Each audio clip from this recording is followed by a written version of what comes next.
رمضان تجلى وابتسم، طوبى للعبد إذا اغتنما، أرضى مولاه بما التزم، طوبى للنفس بتقواها. رمضان زمان البركات، رمضان زمان الحسنات، رمضان ماجل الصلوات، تسمو للنفس بمولاها. رمضان طهور الأرواح، رمضان زمان الأفراح، رمضان منار الإصلاح بدنيا الناس وأخراها. رمضان يكفر ما فرط من خطأ الناس وما اختلط، فعسى من عفو الله عطا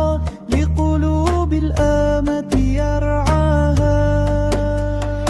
Ramadan telah bersinar dan tersenyum. Beruntunglah hamba yang mengambil peluang daripadanya. Dia meredakan Tuhannya dengan apa yang dilaksanakan.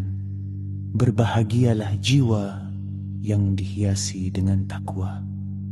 Ramadan adalah waktu penuh keberkatan. Ramadan adalah waktu memperbanyak kebaikan. Ramadan adalah ruang untuk memperbanyak solat. Jiwa pun meningkat mulia kerana Tuhannya. Ramadan adalah penyuci roh.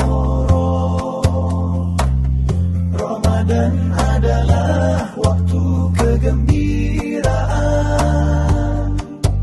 Ramadan adalah cahaya pembaikan bagi kehidupan manusia di dunia dan akhirat.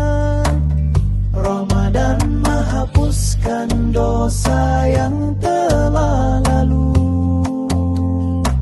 daripada kesalahan manusia dan kekhilafan mereka. Semoga daripada